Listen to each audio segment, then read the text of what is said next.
Bom, vamos iniciar aí a aula de hoje. Deixa eu ver se está tudo certinho aqui. Tá tudo certo. A gente vai falar um pouco dos efeitos de um tipo de treinamento mais anaeróbico, que é o treinamento de força, no sistema cardiovascular e depois falar do VO2 e limiar. Então, inicialmente, a gente vai falar um pouco dos efeitos do treinamento de força. A gente já viu um pouco da fisiologia da força e da fisiologia dos exercícios anaeróbicos. Vamos ver de que forma que esse exercício de força, exercício contra a resistência, ele é capaz de adaptar o sistema cardiovascular, de que forma que acontece isso. E depois a gente dá prosseguimento falando de VO2 limiar. Na, na próxima aula eu vou colocar alguns exercícios para vocês, para que daqui a 2 aulas a gente faça assim uma bateria de exercícios como nota assim, parcial aí do período, né? Então, na próxima aula eu já passo uma bateria de exercícios para vocês terem uma ideia, né, da forma de perguntas e tal. E depois, na outra semana, né, vou tirar um dia para que vocês deixar o Google Forms aberto lá para vocês resolverem algumas questões. Tá? Então, já vai estudando aí devagar, tem bastante tempo aí para fazer uma boa resposta lá de exercício, porque eu vou mandar para vocês. Bom, então vamos para a nossa aula de hoje. Treinamento de força e o sistema cardiovascular primeiro e depois um pouco de VO2 e limiar. Se por acaso não tiver saindo aí o vídeo legal, o áudio, se não tiver legal, me avisa, tá? Avisa aí que eu corrijo aqui. Então vamos lá.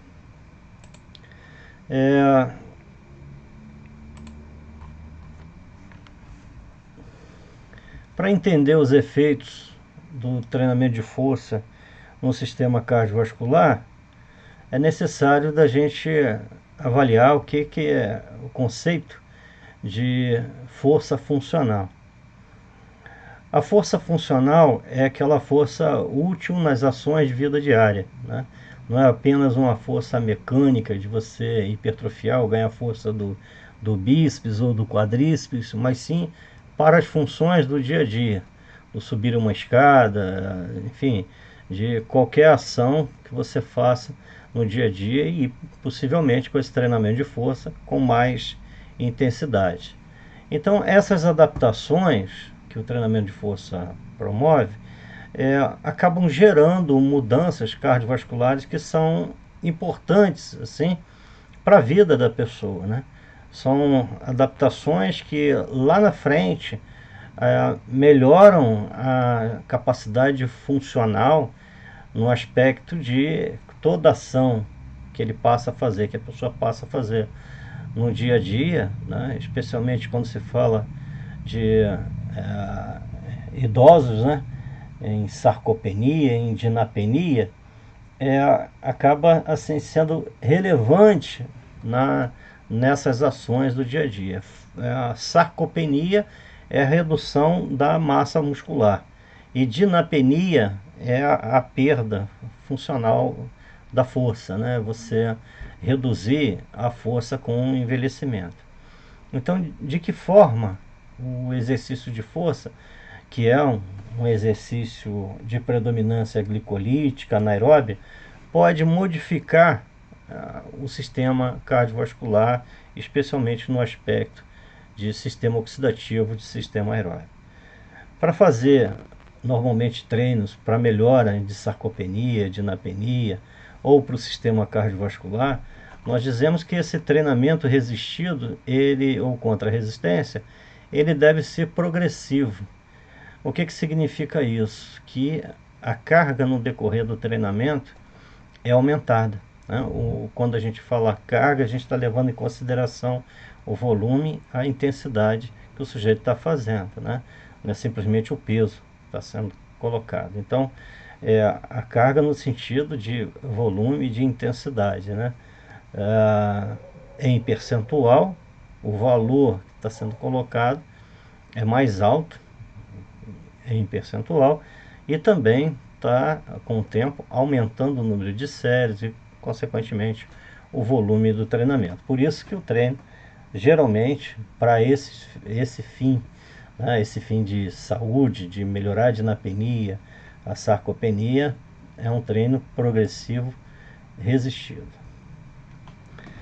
Bom, o treinamento de força ele pode elevar perigosamente a pressão arterial? Não, de jeito algum. O treinamento de força ele adapta bem a pressão arterial porque ele eleva a pressão em ciclos, né?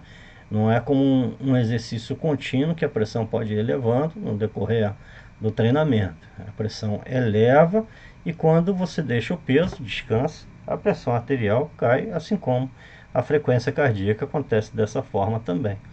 Por isso não há um estresse cardiovascular excessivo quando se faz o treinamento de força. Esse treinamento seria eficiente para reduzir a pressão arterial em hipertensos? Sim, é significativo a redução da pressão arterial sistólica e a diastólica também. É claro que muitas vezes, dependendo da responsividade do sujeito, ele apresenta uma maior redução com exercício aeróbio, mas isso não significa que todo mundo vai ter essa redução melhor para o sistema aeróbio, né?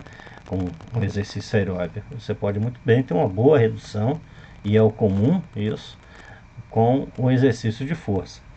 Ele causa hipertrofia concêntrica, uma hipertrofia para dentro, diminuindo aí o volume, a cavidade, o volume de ejeção do coração? Não, de forma alguma. Não há essa hipertrofia concêntrica. A hipertrofia concêntrica é normalmente patológica, em função de hipertensão arterial, mas não pelo fato do indivíduo fazer exercício de força. Ao contrário, né? Em geral, a adaptação é muito positiva, inclusive para a cavidade. Promove remodelação adequada do miocárdio? Sim. A remodelação inadequada seria aumento de um tecido fibroso local, como acontece em pressão arterial, em isquemia, em hipertensão arterial, isquemia, mas não é o caso quando se faz exercício de força.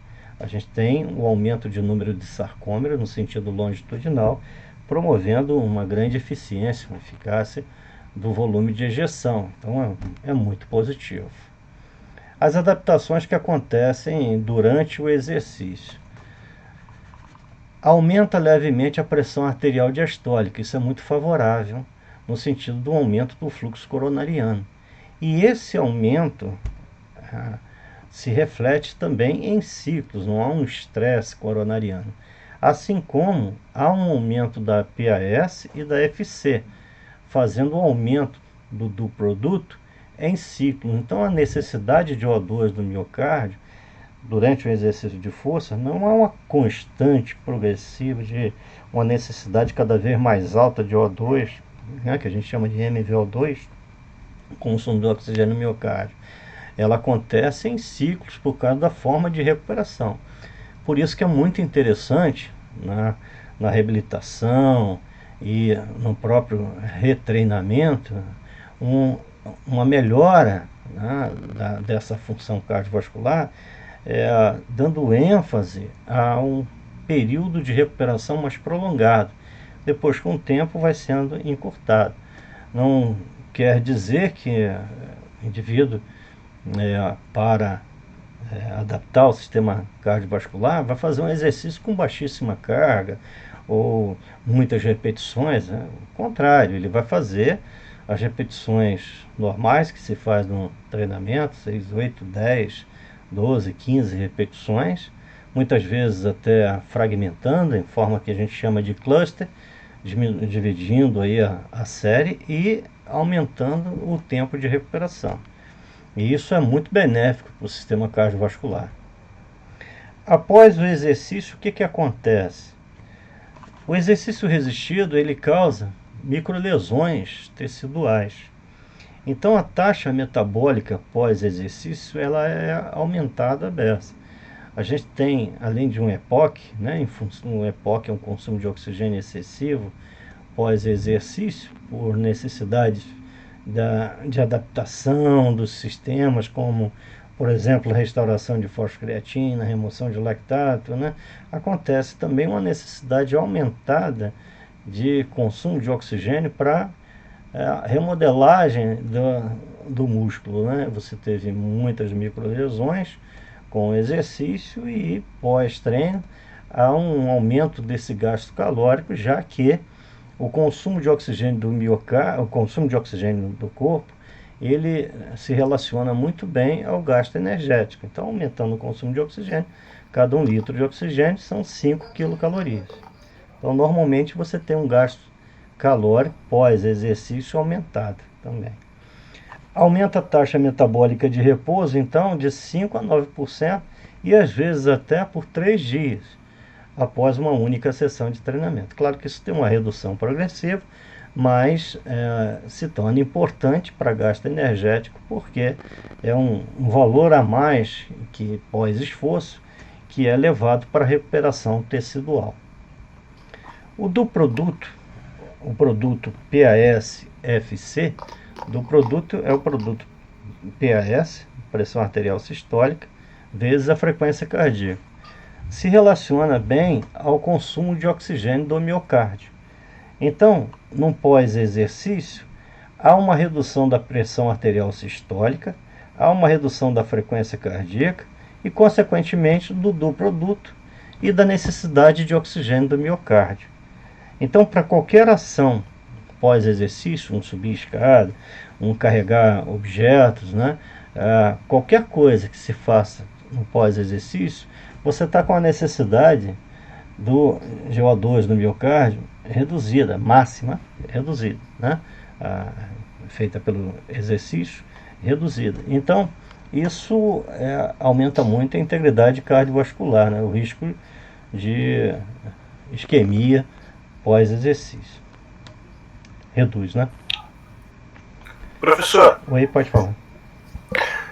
Uma dúvida. Em relação a essa redução do produto da frequência cardíaca, você tem uma resposta melhor quando você trabalha com mais sobrecarga, né? Menos repetição e mais peso, ou quando você pensa em volume maior, né? Mais repetição e menos peso? Não, mais peso. Mais peso. Não é problema em cardiopatia o peso. Não pelo contrário, o peso é bem seguro, desde que tenha uma boa recuperação. Menos seguro são as repetições, porque quando você faz muitas repetições, você não dá tempo para esse do produto e o consumo de oxigênio do miocárdio acontecer em ciclos, né? Então a gente aumenta a perfusão coronariana e daqui a pouco a necessidade de O2 do miocárdio está sendo reduzida, porque você parou ali para fazer a recuperação. Então, recuperar longo e colocar uma carga normal, sem precisar ficar pensando em colocar uma carga muito baixa e depois, né, fazer mais repetições, é o ideal. Então, colocar carga normal, sendo que, é claro, esse treino ele é resistido progressivo, né? Então, se começa ali com 40%, 50%, vai aumentando a carga, como um indivíduo qualquer na musculação, e depois vai chegar uma carga de 70%, 75%, né? Vai fazer 8 repetições, 10 repetições, 12 repetições, com segurança, porque esse tempo de recuperação deve ser prolongado. Se estendesse demais as repetições, você ficaria muito tempo com aumento da FC, muito tempo com aumento da PAS, muito tempo do produto elevado, muito tempo de MVO2 elevado. Isso é risco cardiovascular. Entendeu? Perfeito, perfeito. Na questão do EPOC que você comentou anteriormente, ele responde melhor à sobrecarga ou a volume? Carga. Na questão no maior EPOC pós-exercício. Carga, porque carga você causa. Quanto mais anaeróbio, maior o EPOC. Porque, em geral, o que faz aumentar o EPOC são sempre os processos anaeróbios. É restauração de fosfocreatina, remoção de lactato, são as microlesões que aconteceram com a carga mais elevada. Isso tudo faz uma respiração aumentada, faz um aumento de O2 para o diafragma e assim vai. Em geral, o que você precisa no pós-exercício é resolver os problemas do anaeróbio. E quanto mais carga, mais problema você causa para ser resolvido no pós-exercício, num processo que a gente chama de EPOC. Mesmo quando você se utiliza de uma estratégia de falha concêntrica com alta repetição, em que você consegue alcançar, por exemplo, aquelas fibras tipo 2B, que também tem característica anaeróbica? Nesse caso, né, quando você chega à falha, fica muito semelhante, porque você ali, chegando à falha nos dois sistemas de treino, você vai ter condições muito semelhantes, só que com a carga menor, mais resolução da fosfocreatina, e quando você faz uma falha com mais repetições, mais resolução você vai ter do sistema glicolítico, mas no final é parecido, né? Quando se faz até a falha, tá? Mas se fizer como normalmente as pessoas fazem sem considerar esse aspecto, aí não, aí a carga mais elevada. Tá certo, obrigado, professor. Então as adaptações tardias com o treinamento, né? A PAS, FC, duplo produto, que é o produto PAS vezes FC, e o consumo de oxigênio do miocárdio, né? O quanto que o coração ele é capaz de extrair e utilizar o oxigênio que vem ali da circulação. A PAS e a FC, ela se tornam mais baixa em cada ação de vida diária.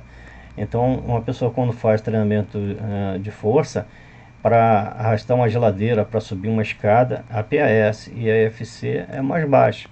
Isso é importante pra caramba, porque ele vai ter menos pico hipertensivo durante o dia a dia, né? A redução da possibilidade de se chegar ao MVO2 limite, ela é bem evidente, né? Você, se tiver um VO2, um MVO2 ali de uma intensidade tal que o sujeito apresenta ali uma isquemia, né?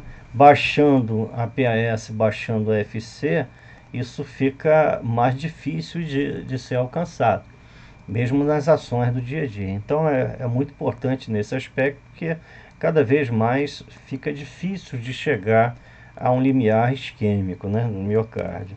Principalmente quando a gente considera que ações do dia a dia são ações de força, subir, arrastar, puxar, empurrar, né? E nessas ações que a pressão arterial sobe bastante. Aumento do MVO2 máximo é uma coisa muito importante a longo prazo, você ter um teto mais alto para o consumo de oxigênio no miocárdio em função da angiogênese, do aumento na perfusão coronariana, tudo que aconteceu, né, durante aquelas sessões de treinamento, lá na frente são adaptados para uma maior irrigação do miocárdio. Ajuste no controle autonômico cardíaco, melhorando a variabilidade da frequência cardíaca. A gente tem que ter um aumento da variabilidade da frequência cardíaca nas ações de vida diária. Isso é muito importante para o sistema cardiovascular, inclusive associada aí à recuperação no treinamento. O sujeito está mais recuperado no treinamento quando ele tem uma maior variabilidade da frequência cardíaca. E é uma das coisas que acontece no treinamento resistido, né? Melhorar essa variabilidade da frequência cardíaca, respondendo melhor a qualquer ação, né, respondendo de forma autonômica a qualquer ação que o sujeito faça no dia a dia. O VO2 máximo no treinamento resistido, ele é aumentado especialmente quando o treinamento é feito em circuito ou quando o indivíduo tem um VO2 muito baixo.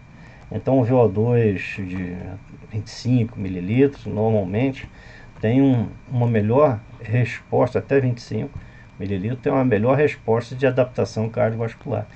Portanto, um treinamento resistido ele é muito interessante, né, no processo de envelhecimento, onde o VO2 aí é mais baixo, né, e quando existe a sarcopenia, a dinapenia. A angiogênese e a função endotelial no treinamento resistido, né?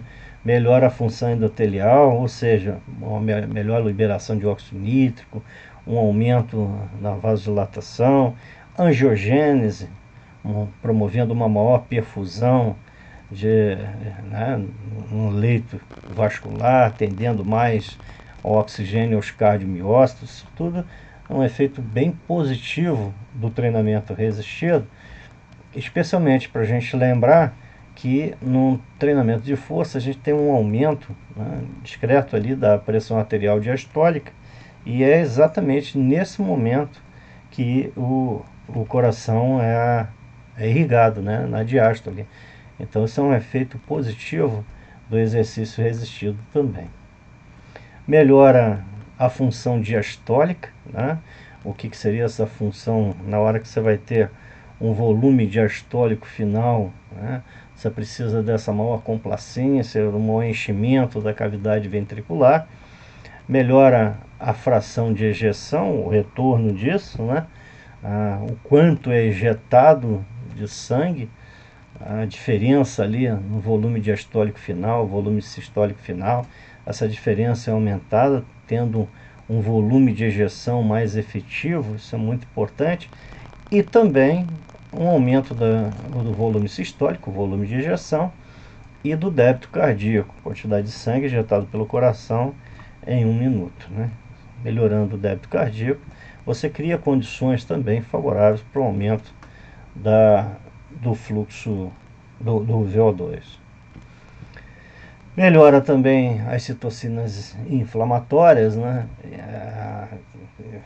Principalmente quando a gente fala de miocinas anti-inflamatórias, reduzindo aquelas adipocinas inflamatórias, como TNF,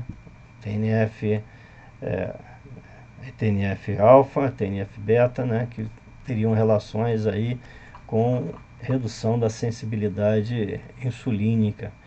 Então, há uma melhora dessas miocinas anti-inflamatórias, né, melhora das miocinas que fazem a proteção, como a adipocina,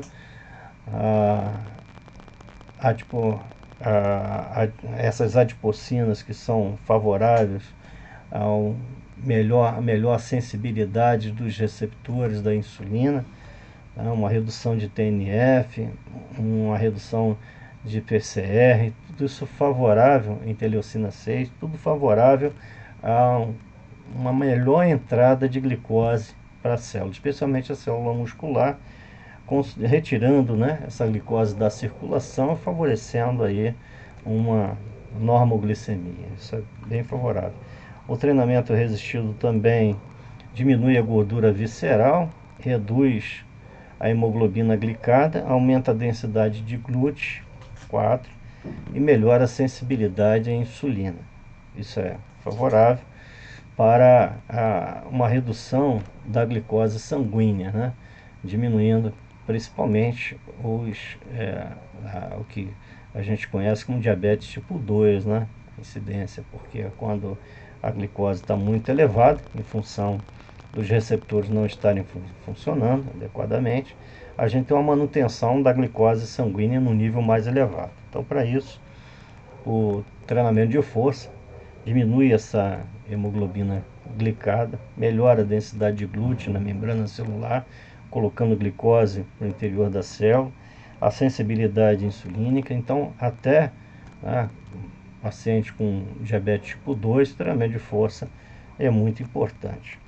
Fleck e colaboradores sugerindo que o treinamento resistido do alto volume, quando a gente fala em alto volume no treinamento de força não é só repetições, não.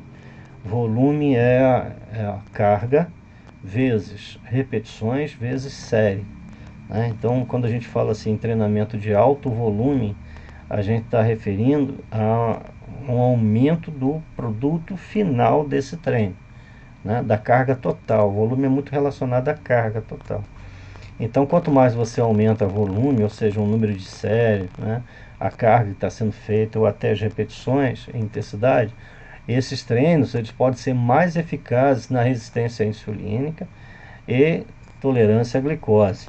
que é em comparação com o treinamento com exercício de baixo volume e intensidade. Os lipídios sanguíneos e o colesterol no treinamento resistido. A gente aumenta o NEAT. O NEAT é o gasto energético sem contabilizar aí os exercícios, né? Não exercício, ou seja, as atividades de vida diária. Então, caminhar até um determinado local, subir escada com mais intensidade, tudo isso que o treinamento de força promove é importante para aumentar o gasto calórico diário, consequentemente consumir mais lipídio no dia a dia, reduzindo o triglicerídeo sanguíneo. Reduz aí o colesterol, reduz LDL, aumenta o HDL, tudo um efeito assim bem positivo para o sistema cardiovascular. Colesterol total, a redução do LDL e aumenta o HDL em função do sistema oxidativo que vai acontecendo com o treinamento, porque as recuperações são sempre aeróbias, né? A gente fala assim, o treinamento de força é um treinamento anaeróbio, porque a gente está considerando a ação. Quando a gente considera a recuperação, é um treinamento que dá uma ênfase também ao processo oxidativo e suas recuperações, né? E isso faz baixar o triglicerídeo, como um outro qualquer exercício aeróbio, né? Nas atividades de vida diária, promove uma independência funcional, aumenta a capacidade funcional, aumenta a força, né? Evita a dinapenia, aumenta a massa muscular, evita a sarcopenia. Isso é muito importante para a independência funcional e daí a realização de um volume maior de exercício no dia a dia, né? Então, para a gente ter uma ideia, o controle de movimento, né, e equilíbrio, ele melhora em 14%. Isso é bem significativo. Melhora a velocidade na caminhada, independência funcional, habilidade cognitiva e autoestima. Tudo isso é bem favorável, né? Então, o sistema cardiovascular ele se adapta bem ao treinamento de força. Então, né, nós vimos ali o treinamento na última aula, o treinamento mais anaeróbio, vimos no finalzinho o aeróbio, e agora a gente está dizendo que essas adaptações que são positivas do exercício aeróbio, elas acontecem também no exercício de força. Então, um fato bem interessante, né, que o exercício de força não é meramente um exercício de complemento, é um exercício muito importante para a adaptação do sistema cardiovascular. Agora vamos ver o aeróbio. Eu vou começar com os slides que a gente comentou na outra aula. Professor. Oi, pode perguntar. Rapidinho, uma dúvida. Pensando naquela questão da capacidade cognitiva que você mostrou no último slide, tem algum trabalho que compara o treinamento de força tradicional e o treinamento realizado com dupla tarefa entre qual que seria melhor para essa questão das habilidades cognitivas, desenvolvimento cognitivo, autonomia para idosos, por exemplo? Não conheço. Mas provavelmente deve existir. É claro que aí a dupla tarefa, né, juntar também com uma ação cognitiva, acaba assim, provavelmente melhorando mais. Mas o exercício resistido, ele tem um aspecto interessante, porque as melhores adaptações do sistema, no sistema nervoso central, para perfusão, para memória, ela acontece não apenas no exercício aeróbio, mas também no exercício que tem a produção de lactato. O lactato é muito importante para consumo dos astrócitos, né? E é muito importante também para aumentar o BDNF, que é um fator muito importante de vascularização cerebral, de cognição associada à neurotransmissão. Então ele é muito positivo na proteção encefálica em geral, né? Mas é claro que se for associado a outras ações, provavelmente, né, eu não conheço, mas provavelmente vai ter uma uma melhora ainda mais significativa, né? E não esquecendo disso, né? Que não é apenas o treinamento de força em si, a produção de lactato e de irisina que acontece nesses exercícios de mais intensidade, como é o exercício de força, eles são muito benéficos para o sistema nervoso central. Tá? Mas provavelmente você deve encontrar aí no PubMed essa associação.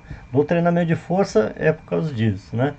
Não apenas um efeito ali que acontece do sistema aeróbio, mas também do sistema anaeróbio, que é muito importante para adaptação em nível de sistema nervoso central. Entendeu? Mas Tá certo, é um. obrigado. Depois, se eu achar alguma coisa, eu te passo aí, porque realmente não conheço. Essa dupla tarefa que você está falando é associar com cognição, não é? Isso. Sei lá, Resposta rápida, coisa pensando rápida. num trabalho que hoje em dia é chamado de funcional, é botar Uhum. uma pessoa para fazer uma escada de agilidade Uhum. e, sei lá, ele fazer conta de matemática, por Sim. exemplo. Ou, sei lá, fazer algum exercício qualquer e pensar numa lista de compras, coisas para Eu, estimular já- a parte cognitiva mesmo, Aham. durante a prática de algum exercício físico. Eu já vi isso na melhora de resposta motora de agilidade associada à velocidade de reação. Então você encontra isso. Tem muitos artigos hoje associando a velocidade de reação com agilidade, porque na verdade nos esportes, né, você não tem uma agilidade isolada, né? Um atleta Uhum. no futebol, quando ele recebe a bola, ele já tem que sair da marcação, enfim, a agilidade está muito associada à velocidade de reação. Então eles estão trabalhando muito isso, né? Essas informações cognitivas, né? A resposta cognitiva ser associada a essa resposta motora de agilidade, de velocidade de reação. A resposta é sempre melhor quando tem essa associação. Pensando nesse, se fosse dar um exemplo, por exemplo, dentro dessa questão, seria aquele trabalho que alguns clubes profissionais fazem com luz, que aí o atleta tem que responder Isso, ao estímulo da luz, de isso, chutar, ou de correr em tal direção e tal, seria mais isso. nesse sentido. Também com cores, né? Por Cores, exemplo, isso, pode ser. amarelo sai para a esquerda, vermelho sai para a direita, aí depois você inverte, amarelo e vermelho vai à frente. Então, essas respostas rápidas, né? Uhum, Quando você tem que pensar, elas melhoram muito essa associação de tempo de reação com agilidade, que hoje é uma qualidade muito integrada, né? Então, se, aí já vi, disso aí já vi artigos mostrando isso. Agora, provavelmente com musculação acontece a mesma coisa, com treinamento de força acontece a mesma coisa. entendi. Obrigado, professor. Tá? Bom, então em relação ao aeróbio, a gente falou na última aula que o sistema aeróbio ele não usa apenas glicose, usa glicogênio também, usa aminoácido, usa lipídio. O lipídio normalmente ele já ele entra para a célula, vem até a mitocôndria e aqui primeiro, antes de entrar no Krebs, ele acontece com ele a beta-oxidação. Né? Então o lipídio é quebrado até acetil. A glicose é quebrada até piruvato e depois é convertido em acetil. E os aminoácidos como intermediários, né? Intermediários aqui do Krebs para formar também acetil. Então, de qualquer forma, tanto glicose quanto lipídio e aminoácido são aí precursores de acetil, porque para rodar o Krebs é necessário isso daí, né? É necessário uma molécula de acetil. E é necessário também oxá-lo, né? Então, por exemplo, a metabolização de lipídio promove um aumento muito grande de acetil sem aumento do oxalo. Já a glicose é muito dividida, né?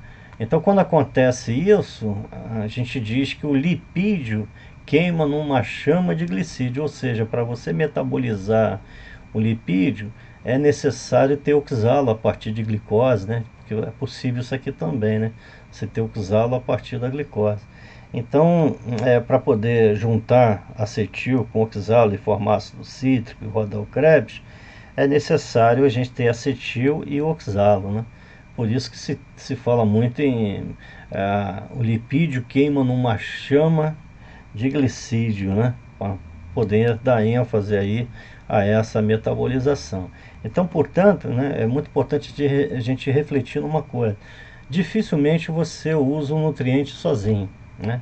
Você usa a glicose, o glicogênio, você usa depois o lipídio associado à glicose, e se não houver uma metabolização aqui por uma baixa de glicose ou glicogênio, você precisa de usar aminoácidos, né? Então, aminoácido também, como intermediário para o oxalo, você precisa, depois da beta-oxidação, de ter esse oxalo, né, para se juntar ao acetil e rodar o Krebs. Então, às vezes, você usa, por baixa de glicose ou glicogênio, você usa até aminoácido, muitas vezes fazendo até proteólise, né? Às vezes a pessoa fala assim, eu faço jejum intermitente, exercício muito prolongado. Isso pode ser um mecanismo para perder massa muscular? Olha, perder é difícil porque geralmente as pessoas hoje treinam muito o aeróbio associado a um treino de força, então é muito difícil, né? Você ter uma perda aí de massa muscular, porque as pessoas estão sempre associando com o treinamento funcional, treinamento de força, o treinamento em circuito, né? Mas quando a ingestão calórica é muito baixa, né, muito baixa, é possível aí em 3 semanas perder 3, 4 quilos, né, de massa magra quando a ingestão é baixíssima, né? Por exemplo, tem um experimento do Breiner que ele fez com ingestão calórica de 800 quilocalorias apenas, e associando a exercício aeróbico houve redução da massa magra. Isso acontece porque você não vai ter aquele estímulo, né, de sinalização para a hipertrofia muscular. E mais, uma proteólise, porque a glicose ou o glicogênio está baixo, para poder compensar o oxalo, você precisa de fazer proteólise. Você tem que dar intermediários aqui para o Krebs, né, para você ter a metabolização aqui de gordura totalmente. Então, para acontecer essa metabolização, a gente tem que ter não apenas a molécula de acetil, mas também o oxalo. Vai vir da onde esse oxalo? Vai vir da glicose ou glicogênio, se tiver baixo, vai vir de aminoácido. Então, às vezes acontece mesmo um pouco de proteólise. Por isso que quando se faz aí jejum intermitente, um grande volume ali, uma ingestão calórica muito baixa, né? O que se fala normalmente? Olha, preserva a massa muscular, né? Faz musculação para você evitar aí uma possível perda de massa muscular, como qualquer exercício que você tem ali, a lipólise sem uma glicose ou glicogênio mais elevado. Então, não tem outro recurso, é fazer proteólise, né? Aí, a função do Krebs não é exatamente restaurar a ATP. A função do Krebs é levar os hidrogênios para a cadeia respiratória. Então, a gente tem ali a retirada de hidrogênio aqui no Krebs, e a gente tem um transporte desses hidrogênios a partir do NAD, vai transportar o FAD, transportando hidrogênio até a cadeia respiratória, onde vai acontecer o sistema de transporte de elétrons, né? Os hidrogênios passam o espaço entre as membranas, falei isso na semana passada. O hidrogênio retorna do espaço entre as membranas, ativando a sintase. Sintase é a enzima aí que faz a restauração de ATP. Então a gente tem aqui uma restauração de ATP a partir dos hidrogênios. Normalmente a gente faz muito isso, fosforilação oxidativa. A gente vai retirando os hidrogênios aqui do processo, né, do Krebs, e vai levando esses hidrogênios. Você vê aqui, ó, hidrogênio aqui, a gente vai levando esses hidrogênios para onde? Para a cadeia respiratória. E lá na cadeia respiratória, a gente coloca os hidrogênios entre os espaços da membrana mitocondrial interna, membrana mitocondrial externa. Os hidrogênios passam por interior da mitocôndria novamente, né? Então, a gente pode acontecer isso aqui, olha, a glicose ou glicogênio, tepiruvato, acetil, e leva os hidrogênios para cá, para a cadeia respiratória. E aí a gente vai ter restauração de ATP aqui. A gente pode também usar lipídio. Mas olha, quem está formando oxalo aqui para compensar? Porque o lipídio só me dá aqui acetil para caramba. Piruvato não, piruvato me dá acetil, mas também me dá oxalo. Então, é muito importante, na hora que você está metabolizando lipídio, você tem uma participação da glicose também. Por isso que o Macardo, quem tem o livro do Macardo, o Macardo chama de o lipídio queima numa chama de glicídio, né? Já o Roberts, ele fala isso aqui, ó. O lipídio queima numa chama de aminoácido, né? Porque a gente pode fazer uma proteólise, pegar alguns aminoácidos importantes como intermediários aqui do Krebs para formar oxalo. Então, quando a gente está com baixa de carboidrato, por exemplo, se aqui a glicose glicogênio está baixa, o carboidrato está baixo, né? Você ingeriu pouco. Você vai utilizar proteína, quebrando essas proteínas até em aminoácido, para poder substituir o carboidrato. Você tem um intermediário aqui para formar oxalo.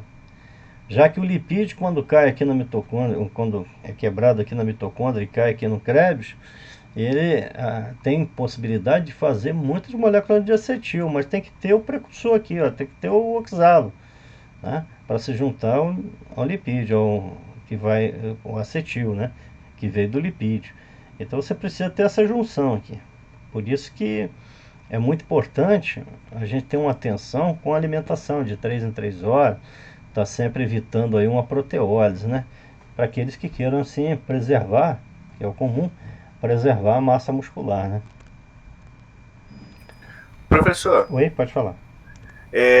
pensando nesse aspecto da proteólise comentado pelo senhor, o jejum intermitente ele pode ser uma estratégia ruim, mesmo que você faça dentro do protocolo lá a sua ingestão adequada de carboidrato para a tua proposta? É ruim não digo, ruim depende da forma que a pessoa faça, né? Mas para não ter problema, é sempre bom associar com treinamento de força, que aí você fica tranquilo, tá? É claro que durante o dia, quanto mais tempo você ficar sem ingestão de carboidrato, mais vai ser proteólise, não tem como fugir disso, né? Como é que você vai fazer o oxalo? O dia a dia é o uso de aeróbio direto, né? 24 horas do dia é aeróbio. Como é que a gente vai rodar o Krebs? A gente só tem duas alternativas. Ou a gente faz isso daqui, usa o lipídio, que a gente usa bastante no dia a dia, mesmo sem atividade, 24 horas do dia a gente está aí 60%, 70% de metabolização de lipídio. Só que para metabolizar completamente o lipídio, a gente tem que ter a glicose, ou se não tiver, né, tem que ter os aminoácidos. Então a atenção que tem que ter é quando é excessivo ou não, né?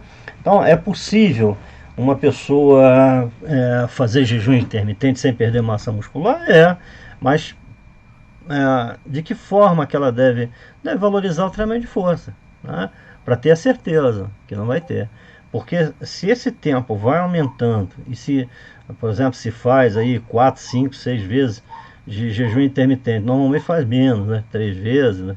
Mas se faz muito jejum intermitente e faz proteólise, cada vez que você está fazendo jejum intermitente, não tem jeito, vai fazer um pouco de proteólise, vai acontecer aí a longo prazo uma perda de massa magra. Agora, se associado a isso, a pessoa está fazendo um exercício de força, ela faz compensa isso daí tranquilamente, né? Uhum. Então, para ter certeza que não vai lá na frente ter uma notícia negativa de redução de massa magra, é fazer exercício de força. Tá? Entendi, tá certo, obrigado. A recuperação. ATP serve para resolver os seguintes problemas, né? O sistema aeróbio restaura ATP, que serve para restauração de fosfocreatina, remoção de lactato, síntese proteica. Você vê que o aeróbio ele não é apenas, né, um exercício contínuo. O aeróbio é um exercício que é um sistema, melhor dizendo, é um sistema que resolve os problemas do anaeróbio, né? Resolve a restauração de fosfocreatina, resolve ali a questão da remoção do lactato, a síntese proteica, tudo isso precisa de energia aeróbica. Então, no pós-exercício, nas 24 horas do dia, depois de ter feito exercício, especialmente um exercício de força, um exercício intervalado, você está resolvendo esses problemas aí. Imediatamente você já restaura a fosfocreatina, uma coisa muito rápida. A remoção de lactato já é uma coisa um pouquinho mais demorada, vai aí 1 hora, 45 minutos mais ou menos, já está resolvido. E a síntese proteica, às vezes, até 72 horas, né? Você chega a aumentar o metabolismo aí de 6 a 9% gasto energético só para esse fim aí, de remodelação da musculatura, né? Remodelagem muscular, né? Hipertrofia, enfim. Isso aí requer também oxigênio. Isso dá gasto no dia a dia, né? Não é só aquilo que você fala, o gasto com a massa muscular é grande. Não é grande, né? Chega a cada 1 quilo de músculo, 25 quilocalorias, né? Claro, é bom. Se você tiver aí 4 quilos a mais de massa muscular, você ganhou aí com treinamento, 4 quilos, dá 100 calorias por dia. 100 calorias para uma pessoa de 70 quilos é 1,5 km de corrida, que é bem expressivo, né? Não é tudo, mas já contribui aí para alguma coisa, né? E tem um EPOC também, no pós-exercício, tem esse O2 para remodelagem, né, muscular. Então tudo isso somado acaba que há um aeróbio muito grande depois do treinamento de força, depois de um treinamento intervalado, né? Então o fato de você fazer esses treinos intermitentes, apesar deles não utilizarem lipídio durante o exercício, não quer dizer que não emagreça lá na frente. Pode emagrecer muito bem fazendo só exercício intermitente, não é necessário só exercício aeróbico, porque eles tornam, né, exercícios assim, eles usam o sistema aeróbio após, para todos esses processos aí, após o treino. Então, o aeróbio não é apenas corrida, natação, é toda atividade, sim, acima de 90 segundos, repouso, moderada intensidade, mas é também as recuperações, isso que é importante. Aeróbio também são recuperações dos exercícios intermitentes. Então, toda vez que a gente vai fazendo exercício intermitente, um processo de recuperação tem entrada desse sistema, o sistema oxidativo, para resolver esses problemas, né? E no pós-exercício também. Então, o aeróbio sempre entra, né? O produto final do sistema oxidativo é água e CO2. A fadiga acontece pela baixa do glicogênio. Então você tem água e você tem CO2. CO2 você exala, né? A água, você tem água metabólica, né? Então o final do treinamento aeróbico é uma coisa muito tranquila, né? O final do sistema aeróbio, do sistema oxidativo, é uma coisa muito tranquila, que te dá uma água que é até legal para o dia a dia. Às vezes a gente no frio aí fica um período aí sem beber água, mas a gente tem a produção de água, né? É interessante beber água no dia a dia, claro, mas a gente tem, se não beber um dia, esqueceu e tal, mesmo assim você tem água produzida, fabricada pelo corpo, pelo sistema oxidativo. Aliás, essa produção de água que caracteriza bem o sistema aeróbio. Quando a gente fala de sistema aeróbio, não quer dizer que é oxigênio suficiente, de jeito nenhum. Exercício aeróbio sistema aeróbio é aquele sistema que você tem água no final, CO2 é água. Esse é o sistema aeróbio, né?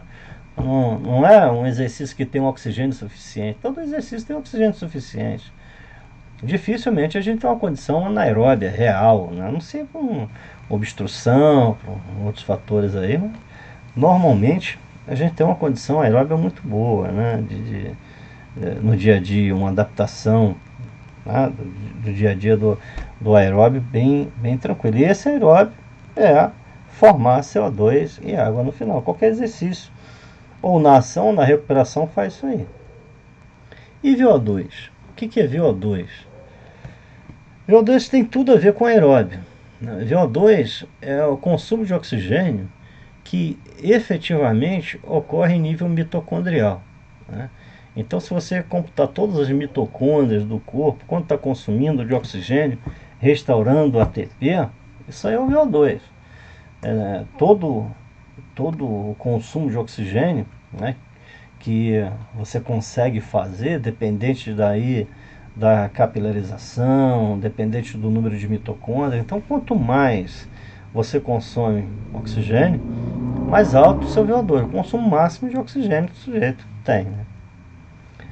Quando a gente fala assim de capacidade aeróbia, por exemplo, capacidade é distância, volume, é duração, endurance. Endurance é tempo, é repetições, tende, capacidade, e endurance tende para aeróbio. É muito comum hoje se usar esses termos, capacidade aeróbia no sentido de distância muito grande ou endurance, né? É diferente de um teste. Teste a gente chama de potência aeróbia. É diferente, por quê? O teste ele me dá o consumo de oxigênio em mililitro por quilo por minuto.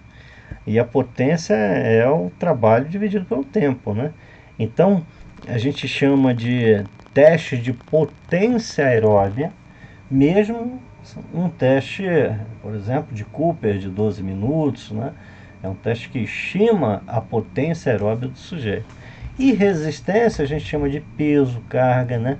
Então quando a pessoa está fazendo um treino resistido, um treino com resistência, ou um treino contra resistência, né? Ele está fazendo um treino com peso, tudo isso, né? Não é correto treino aeróbico como sinônimo de resistência, né? Então, às vezes a pessoa fala assim, fazendo um treino de resistência, estou correndo. Hoje não é muito comum isso. Resistência é mais para contra-resistência, resistido, peso. Tá? E também um treino contínuo, a gente normalmente chama de aeróbio. A gente deveria chamar, aeróbio é o sistema, né? A gente deveria chamar mais um treino contínuo mesmo, da mesma forma que a gente chama do intervalado, né? HIIT e tal. A gente deveria falar também o treino contínuo, né? Por isso que às vezes você encontra MCT, que é um treino contínuo de moderada intensidade, né? Um treino moderado, né? Não é legal também chamar um treino contínuo de cardio, tá? Porque todo treino ele melhora o sistema cardiovascular, todo treino. É muito comum a gente falar, fazendo um cardio ali, qual, qual treino que não melhora o sistema cardiovascular? A gente viu ali, até a musculação melhora bastante o sistema cardiovascular, né? Então, não tenho que assim, dizer que um treinamento aeróbio é o único que é cardio, né? Todo treino aeróbio, ele tem que ser contínuo? Não. A gente pode fazer um treino aeróbio de forma intervalada.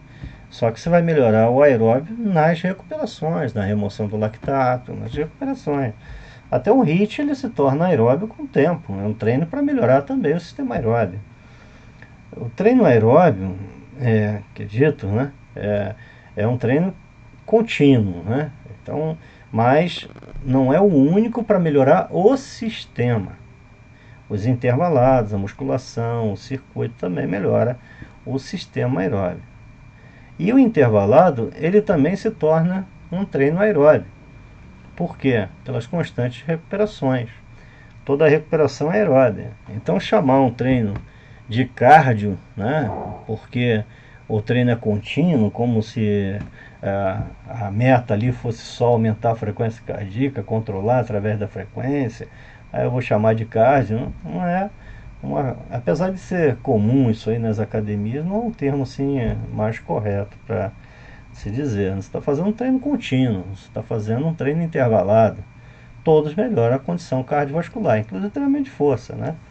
E limiar, qual limiar que você está falando, né? Quando a gente fala assim, qual limiar, né? Limiar o quê? Primeiro limiar, segundo limiar. A gente tem limiares no corpo. A gente tem limiares, né? É isso que a gente vai entender um pouco mais agora. Mas a gente tem que ver qual limiar que você está falando, né? É o OBLA, é o início do acúmulo do lactato sanguíneo, é o limiar individual, é o limiar de lactato, né? A gente vai ver aí, durante nossas aulas aí, que a gente tem diversos limiares, né? VO2, então, deixa eu ver aqui se tem alguma pergunta aqui. Tranquilo? Deixa eu ver. Ok. Deixa eu ver aqui. Tá. Qual seria a melhor nomenclatura para retratar uma corrida de 10 km em velocidade moderada? Treino contínuo. Essa é a melhor nomenclatura. treino contínuo, né? É comum chamar de aeróbio, né? Mas isso tem modificado nos últimos tempos, né? Tem sido chamado de contínuo moderado, treino contínuo moderado, de moderada intensidade, né? Treino contínuo de moderada intensidade, ao contrário do intervalado, né? Porque isso seria o correto, porque é a forma com que se faz o exercício. É a mesma coisa o HIIT. Por que é HIIT, né? High Intense Interval Training, quer dizer, você está fazendo um treinamento intervalado de alta intensidade. Não está dizendo ali o produto final, o que aquilo vai gerar, né? É a mesma coisa o treino contínuo. É um treino contínuo de moderada intensidade, né? Esse seria o mais correto, porque todos os dois mexem no aeróbio. Beleza. Então, o que é o VO2 máximo? O VO2 máximo é a potência aeróbia máxima. Tá? Então, melhor potência aeróbia depende de quê? Pulmão, depende de coração, depende de músculo, depende da quantidade de mitocôndria. Pulmão é muito decisivo? Normalmente não. Decisivo bastante coração e principalmente o músculo, né? Considerando aqui as mitocôndrias.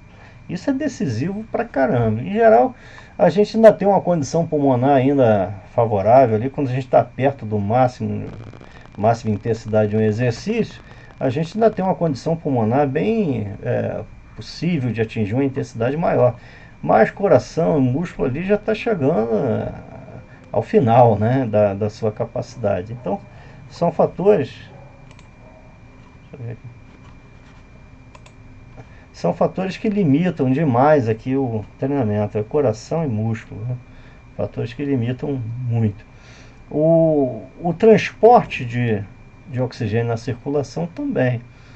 Então, para uma pessoa que tem, por exemplo, anemia, né, ele vai ter uma redução nesse transporte de oxigênio, porque na realidade você precisa de pulmão, você precisa de coração, você precisa de músculo, mas você precisa também desse fluxo aqui, de transporte de O2. Né? Então tem que ter hemoglobina para isso, hemácias para isso. A hemácia é a célula, a hemoglobina está lá dentro, é ela que transporta o oxigênio vai lá dentro, chega lá nos tecidos, né, nos músculos que precisam de oxigênio, e a gente deixa lá o oxigênio necessário para fazer o exercício. Então a gente diz assim, ó, VO2 é consumo de oxigênio máximo que efetivamente pode ser utilizado em nível celular para a restauração de ATP nas mitocôndrias. Então essa é a definição aí de VO2. Efetivamente vai ser usado não para produção, como às vezes a pessoa fala, para restauração de ATP. ATP não é produzido na hora do exercício, é restaurado, né, na hora do exercício. E lá nas mitocôndrias que acontece o processo aeróbico. Se a gente comparar nível do mar com altitude, a gente vai entender um pouco do que acontece lá em cima, né? Aqui, por exemplo, em nível do mar, o volume de ar sobre a sua cabeça aqui é bem grande, né? Lá em altitude, o volume de ar é menor. Então, a pressão barométrica aqui, a pressão exercida por esse volume de ar, é menor do que aqui. Aqui a pressão é muito mais alta. Então, se a pressão aqui é mais alta, né, a pressão de oxigênio é mais alta, a entrada de oxigênio nos capilares, para os capilares pulmonares, né, alveolares, é maior aqui. Né? Então, a gente aqui tem mais entrada de oxigênio. E lá em cima, a gente tem uma menor entrada porque a pressão barométrica é mais baixa. Né? Então, a gente não pode dizer que lá em cima falta oxigênio no ambiente, de jeito algum. Lá você tem a mesma concentração de oxigênio que tem aqui, muito semelhante. O que você tem de diferença é que em altitude a pressão barométrica é mais baixa. Consequentemente, a pressão de oxigênio também vai ser mais baixa. Aqui um exemplo, olha, em altitude você tem aí, aqui é 2093 também, depois eu vou trocar aqui, 2093, 2093. Nível do mar e altitude, a concentração é a mesma. A diferença está aqui, ó, pressão barométrica. A pressão barométrica em nível do mar, 760. Lá em altitude vai ser 500, 480, 470. Assim vai. Quanto mais alto, mais baixa a pressão barométrica. Quanto mais baixa a pressão barométrica, eu multiplico aqui, ó, a pressão barométrica pela concentração de oxigênio, ó, vai dar um valor menor. Então, aqui a pressão de oxigênio em nível do mar é maior. O oxigênio para entrar para os capilares alveolares, né? Fixar lá na hemoglobina, formar oxihemoglobina. Então, assim, quanto maior a pressão, mais essa difusão de O2. Por que o VO2 máximo é menor em altitude? É por causa da concentração? Não, é por causa da pressão. A pressão barométrica é menor. Tá? Então, os fatores que interferem aí no VO2 da pessoa, né? A gente inspira ar, mas vai passar lá nos capilares alveolares o oxigênio. Nesse ar ambiente aqui tem nitrogênio, tem CO2, tem outros gases também, mas o que vai entrar para a corrente sanguínea vai ser o oxigênio. Aí vai lá para os músculos, né, para a mitocôndria, e você vai utilizar aqui dentro. O que vai fazer você correr é esse uso de oxigênio. Né? Pode acontecer 2 sistemas numa corrida? Certamente. Acontece direto. Aqui, por exemplo, o cara não está 100% em sistema oxidativo, de jeito algum. Ele está ali em sistema glicolítico e está em sistema oxidativo. Inclusive, o sistema glicolítico é muito importante para dar ritmo, para dar intensidade à corrida. E convive muito bem com o sistema oxidativo. O que o sistema glicolítico faz? Aumenta a produção de lactato. E o que o sistema oxidativo faz? Remove o lactato, usa esse lactato. Então, na mesma hora que o cara está correndo ali, produzindo lactato, ele está removendo. Essa maior intensidade entre produzir e remover, a gente chama de limiar. Então, é possível, totalmente possível, o indivíduo fazer uma corrida dessa em 2 sistemas, tranquilamente, o sistema glicolítico, anaeróbio, e o sistema oxidativo. E a maior intensidade que ele consegue manter esses 2 sistemas funcionando ao mesmo tempo, a gente chama de limiar. A partir do momento que a concentração de lactato sobe muito, é porque a acidose celular está acontecendo, né? Não é o lactato, eu já falei sobre isso, não é o causador dessa acidose, mas está acontecendo a acidose lá atrás. Entendeu? Oi, pode falar. Oi? Aí tem de vidro e magnética. Elas são baratinhas, né? Oi? Mas tem que ver Só se eu, presta, né? cuidado aí que eu tô falando Tem isso. que ver ela, comprar assim eu tenho medo. Olha como ela é. Não, já vi o pessoal fazendo negócio, risca. Isso. Carlos, acho que seu microfone abriu aí. Acho que abriu aí, ó. Fecha. Teve um cara que debaixo d'água. Quem é o... Deixa eu ver aqui. Ah, fecha aí. Beleza. Então tá. A difusão dos alvéolos para os capilares. Aqui você precisa difundir o oxigênio para os capilares. Né? O oxigênio daqui do ar ambiente vai difundir aqui para os capilares alveolares. Você vai transportar esse oxigênio na circulação. Depois de transportar, o coração vai bombear esse sangue aí para poder chegar lá nos músculos esqueléticos, uma grande quantidade de oxigênio, e você aproveitar o máximo desse oxigênio, né? E para isso tem que ter uma quantidade de mitocôndrias grande, por isso que a gente fala de biogênese mitocondrial, que é importante no treinamento. A gente tem uma densidade mitocondrial aumentada com treinamento, isso é muito importante para aumentar o ritmo de uma corrida, de um pace numa corrida, né? E ter um limiar mais alto, né? E depois, a passagem de oxigênio para as células, o oxigênio passa ali dos capilares para as células musculares e depois você vai utilizar. Então, efetivamente, aconteceu o aeróbio. Acontece o aeróbio a partir do momento que você utiliza esse oxigênio aqui. Né? Utilizou, está acontecendo o sistema aeróbio lá na mitocôndria. Todo esse oxigênio somado no corpo inteiro, né, vai me dar o meu VO2. Então, quanto mais envolvimento de massa muscular, por isso que esportes que usam braço e perna normalmente dão um VO2 aí elevado, né, porque você cria uma condição bem favorável para usar o oxigênio em mais células, né, no corpo, né. Quanto mais células estiverem utilizando, maior consumo de oxigênio, né? Então, pensa nisso daí, né, nesse volume muscular que é importante para o VO2, e pensa também, quando se fala em VO2, que não se deve fazer apenas treino contínuo para melhorar o VO2. Por quê? Por que esse cara está conseguindo aqui manter um ritmo lá na frente, né? Por que eles estão conseguindo aí chegar com grande intensidade? Não é por causa só do sistema aeróbio, né? É porque, se fosse isso, a competição não precisava nem existir, né? Fazer um teste de VO2, quem tivesse o melhor VO2 ganhava a competição. E não é isso que a gente vê, né? Não é só o VO2 que faz ganhar a competição. Tem outros fatores. O VO2 é importante, mas e aquilo que ele remove de lactato para criar a condição de produzir mais, né? O que dá ritmo à corrida não é o treino aeróbico, não é o sistema aeróbico. O que dá ritmo à corrida, uma maior intensidade, é a associação do sistema glicolítico com o sistema oxidativo, o sistema aeróbico. Então você vai produzir muito e vai remover muito. O cara vai ser bom aqui na corrida se ele produz e remove muito lactato, né? E isso acontece ao mesmo tempo. Algumas fibras estão produzindo, outras estão removendo. Consequentemente, quanto mais remove, melhor a condição favorável ali celular, porque você pode produzir mais lactato. O problema não é produzir lactato, o problema é remover. Porque se removendo o lactato, fazendo do lactato CO2 e água, acabou. Resolveu o problema completamente. Porque a função do lactato é tirar hidrogênio lá da célula muscular, né? Então é o hidrogênio que causava ali um dos mecanismos de fadiga, o hidrogênio, né?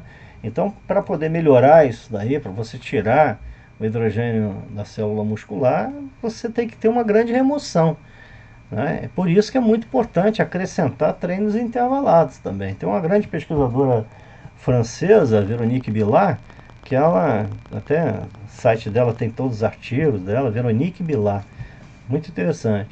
Ela escreve muito sobre intervalado para corredores, né? Como é importante intervalado. Então, por quê? Porque a corrida não é só VO2, é produzir e remover lactato para criar condições favoráveis a maior entrada do sistema glicolítico, que é o que vai dar o ritmo da corrida, né? Só que é um fator limitante ali, o sistema glicolítico, a sua acidose. Você tem acidose pela quebra de ATP, você tem acidose também pelo sistema glicolítico. Então, para criar uma condição favorável para o sistema entrar, é necessário de você fazer a remoção do lactato. Aí você cria essa condição, né, para dar continuidade à intensidade do esforço. Por isso que é muito importante o treino intervalado. E também a eficiência mecânica. Para uma dada velocidade, uma velocidade qualquer de corrida aqui, quem é mais econômico? Então são três fatores que são muito decisivos aí. Não é apenas o VO2, né? O VO2 é importante, é muito genético, né? É muito importante para dar um ritmo na corrida. Agora não é só isso. É o limiar e é também a eficiência mecânica da pessoa, né? Então aqui precisa existir a difusão, o O2 tem que passar para cá, para os capilares alveolares. Quanto mais difusão, a gente consegue depois fazer mais CO2, eliminando CO2, você está emagrecendo, você está acabando um pouco com os nutrientes que você ingeriu, né? A única forma que a gente tem ali, a única certeza que a gente tem que está se consumindo ali o lipídio que você ingeriu, o carboidrato que você ingeriu, os aminoácidos, a única certeza que você tem é quando você produz CO2. Você está produzindo CO2, você está lá. Se você produz mais CO2, é um sinal que você está eliminando mais um pouco do nutriente que você ingeriu, né? Então o CO2 ele é muito assim, um sinal, né, que você está quebrando um pouquinho o esqueleto de carbono que vem da onde? Dos nutrientes, né? E aí a natureza pega aquele CO2 ali com a luz solar e forma o que é? O carboidrato, forma a proteína, né? Então um ciclo de vida, né? E a gente consome aquele alimento ali. Então um ciclo de vida. A gente está produzindo CO2 aqui, o CO2 está sendo consumido lá pelas plantas, né? Mais a energia solar, fotossíntese, e aí você tem aí os nutrientes, né? Tem o crescimento das plantas, tem os nutrientes. E depois o homem vai e consome. Então um ciclo que se encaixa aí, que torna muito importante essa relação com o ambiente, né? E para ser aeróbio tem que acontecer isso. Não importa que seja na ação do exercício ou na recuperação, tem que acontecer CO2 no final. a produção de CO2. Aí o sistema que está sendo predominante naquele momento é o aeróbio, né? O transporte na circulação, as hemácias, dentro tem hemoglobinas, estão transportando aí o oxigênio. O oxigênio está sendo levado lá para os tecidos, né? Quanto mais você tiver ali hemoglobinas, hemácias, né? Mais você consegue transportar esse oxigênio até os músculos. O débito cardíaco, quantidade de sangue ejetado pelo coração, só para a gente ter uma ideia, em repouso são 5 litros, né? Você pegar aí uma embalagem de 5 litros, multiplica por 4, 5, você vai ter no esforço, né?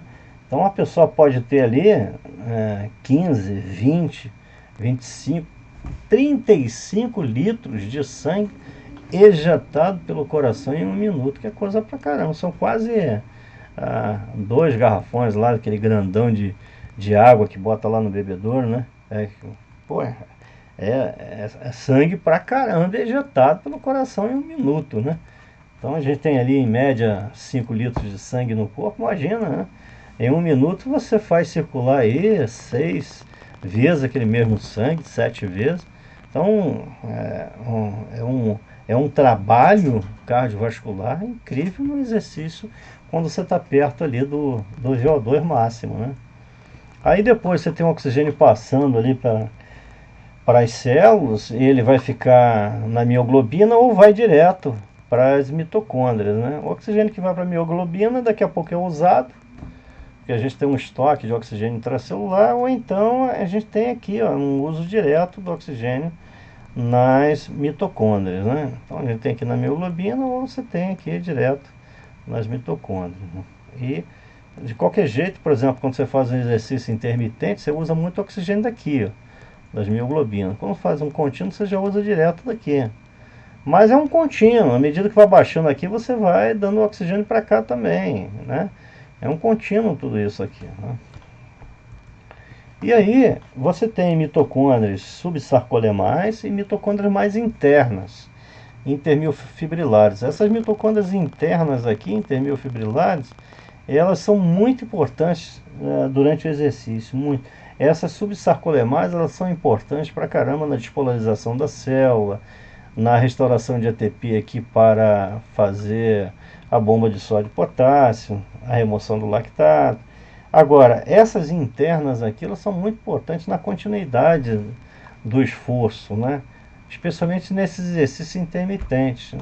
Mas o VO2 é o somatório do que as mitocôndrias subsarcolemais e intermiofibrilares consomem de oxigênio, né? Então, consumindo aqui, você vai ter aí, quanto maior o consumo de oxigênio, mais o gasto calórico vai acontecer aí no exercício. 1 litro de oxigênio, cerca de 5 quilocalorias aí que você gasta num dado exercício. Então você tem a diferença arteriovenosa, que é a diferença de O2 do sangue arterial e sangue venoso, né? 1 litro de sangue transporta ali cerca de 200 ml de oxigênio e retorna no repouso, retorna cerca de 150. Então você tem aí 50 mililitros que efetivamente são consumidos ali no repouso. Quando você vai fazendo exercício, vai aumentando a intensidade, o consumo de oxigênio vai aumentando, né? Então passa 60, 80, 100, 120, 140, retorna menos oxigênio, né? No repouso, o sangue venoso, ele ainda é rico em oxigênio, por incrível que pareça. Você vê, você mandou lá no sangue arterial 200 ml de O2, no repouso está retornando 150 ml de O2, quer dizer, não comprometeu tanto o oxigênio do sangue venoso, ainda tem bastante oxigênio de sangue venoso, né? Então, essa diferença aqui arteriovenosa, ela é muito importante de você trabalhar, né? O VO2 da pessoa é o débito cardíaco vezes a diferença arteriovenosa. Os exercícios localizados, os exercícios que você tem uma ênfase ali, às vezes a gente faz circuitos, né? E não sabe ali a que ponto aquele circuito pode contribuir para o VO2. Uma das contribuições do exercício mais localizado é exatamente esse aumento na diferença arteriovenosa, que acaba sendo muito efetivo no aumento do VO2. não é? O VO2 não é só coração. O VO2 é localizado também. O quanto a gente consegue aqui obter o oxigênio da circulação que está passando. Então, quanto mais mitocôndria, quanto mais rede capilar, quanto mais mioglobina, mais eu consigo tirar aqui o oxigênio da circulação, do sistema arterial, e deixar aqui nos músculos, possibilitando uma maior intensidade do esforço. Tá? Com isso, a gente acaba assim, entendendo, né, que exercícios assim, localizados também melhoram ali o VO2 da pessoa. Exatamente por ter essa influência ali, apesar de não elevarem tanto a frequência cardíaca e modificar ali o débito cardíaco, eles acabam assim tendo uma interferência muito importante na diferença arteriovenosa, né? Por isso que devem ser utilizados também, inclusive para melhora do VO2. Tá? Deixa eu ver aqui as perguntas que tem. Se for o objetivo aí da nossa aula de hoje, pode perguntar. Tranquilo. Se tiver qualquer pergunta aí, pode fazer. Alguma dúvida, alguma coisa que vocês... Professor, Oi, pode perguntar. Aqueles atletas que moram em cidades muito altas, tipo o pessoal do futebol lá que fica no Chile, enfim, locais muito altos, eles têm o limiar de lactato melhor do que os atletas brasileiros? Não. Inclusive uma coisa interessante, existe um paradoxo em altitude, que é chamado paradoxo do lactato. A gente espera ter uma concentração alta de lactato lá em altitude e normalmente isso não acontece. Por quê?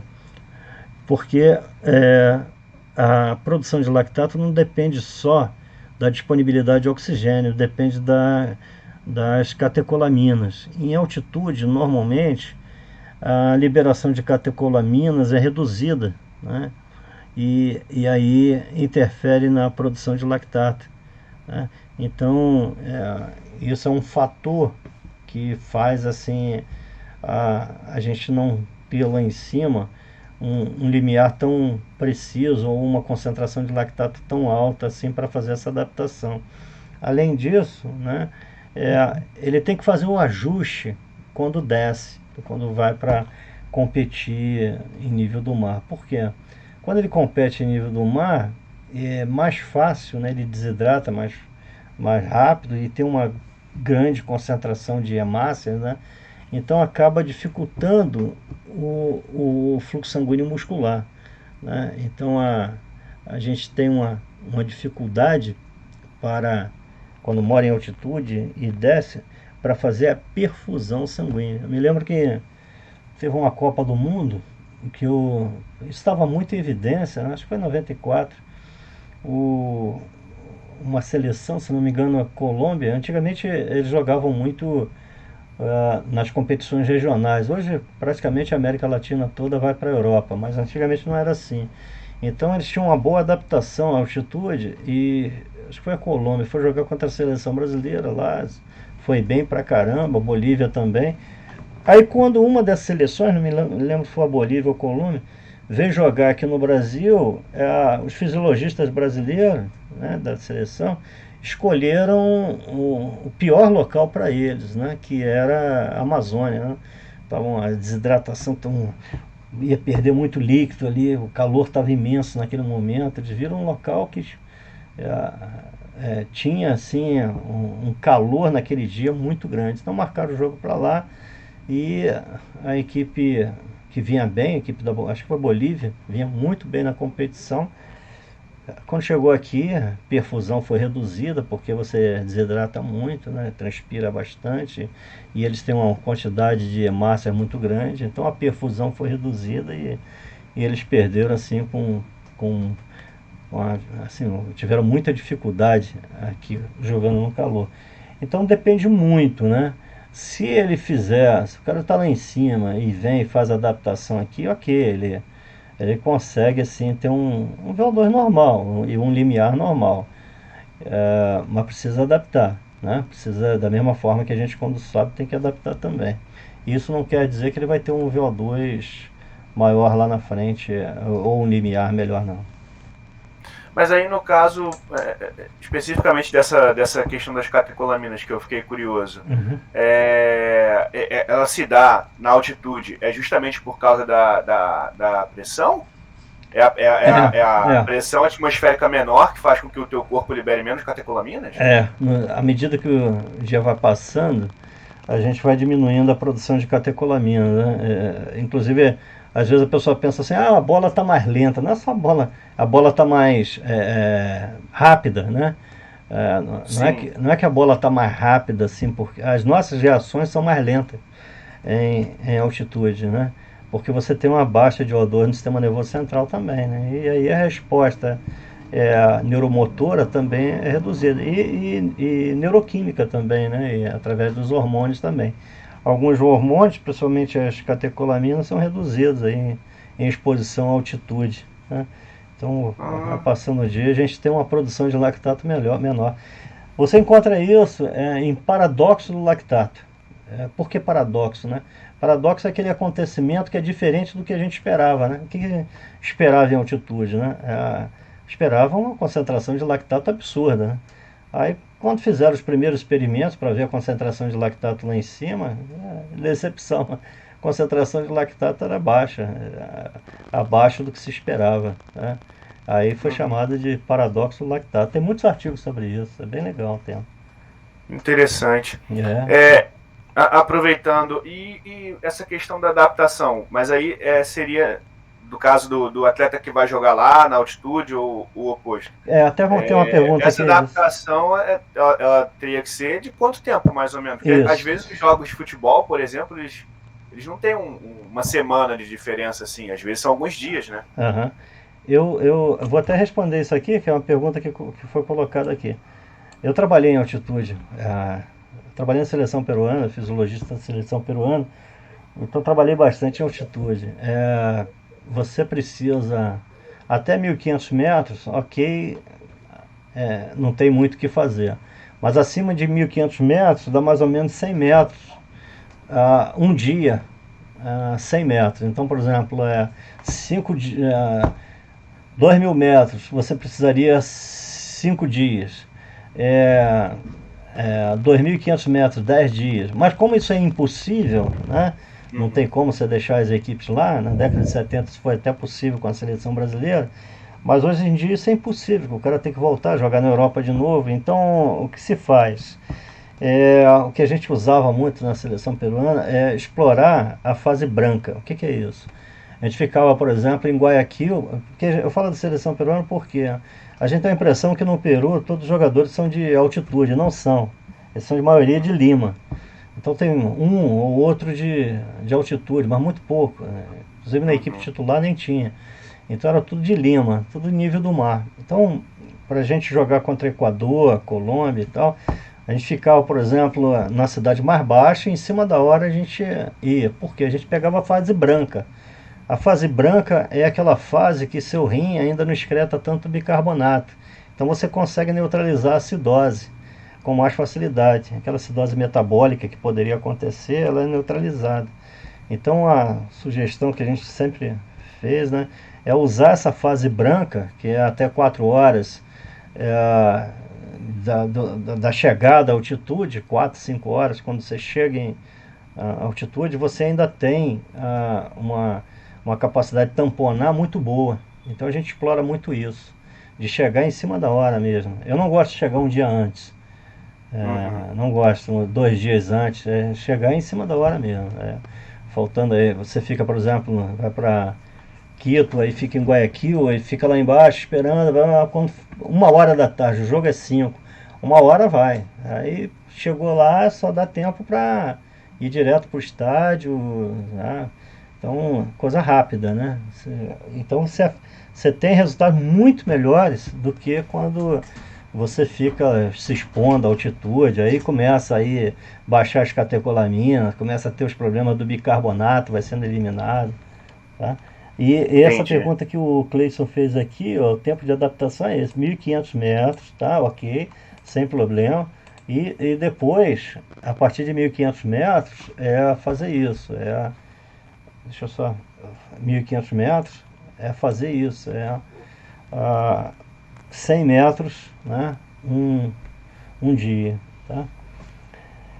Aqui uma pergunta do Guilherme. Acima do nível do mar, a pressão de oxigênio diminui numa situação em que o indivíduo consegue treinar abaixo do nível do mar, ele conseguiria melhorar seu rendimento de alguma forma, se a pressão de oxigênio fosse melhor? Deixa eu ver se eu entendi aqui. Acima do nível do mar, a pressão de oxigênio diminui, isso. A PB, a pressão barométrica diminui. Então, quanto mais você sobe, é como se você tivesse ali umas moléculas, né, de oxigênio em expansão, né, expandindo, né, à medida que sobe. Então, fica mais difícil a entrada de O2. A concentração de O2 é a mesma no ar ambiente, 20,93%, é a mesma concentração. Tá? Então, diminui. Numa situação em que o indivíduo conseguisse treinar abaixo do nível do mar, ele conseguiria melhorar seu rendimento. Entendi. Entendi. Não. Pelo seguinte, né? Vamos supor que fizessem uma câmara hiperbárica, né? O que ia acontecer na câmara hiperbárica? Ia acontecer uma maior facilidade de entrada de oxigênio. Isso não ia ser legal, porque você não encontra esse ambiente em lugar nenhum, né, para competição. Você tem um ambiente hipobárico. Por isso que eles fazem aqui é uma câmara hipobárica, não hiperbárica, né? Então, para simular por exemplo, o que acontece com essas pessoas que fazem trabalho em mina, né, que faz assim, né, no Chile tem muito disso, né, que trabalham em condições hiperbáricas, né, isso não é favorável para adaptação, não, é o contrário, né, em altitude que você vai fazer a adaptação para transporte de oxigênio, né. Então, tem gente até que faz um altitude training, fica um período lá, não deixa a hemácia subir tanto, mas sobe um pouco. Quando volta, ele tem um maior transporte de oxigênio.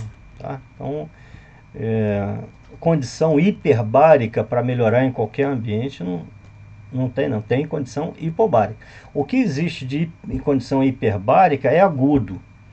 Por exemplo, no basquete americano, durante um tempo, aí usaram um aumento da PO2, né, inalação de oxigênio e tal, para aumentar a disponibilidade, mas era uma coisa aguda, né, naquela hora do jogo, no intervalo e tal, mesmo assim não deu uma condição favorável também não. Então, na hora do jogo, isso existe, tá?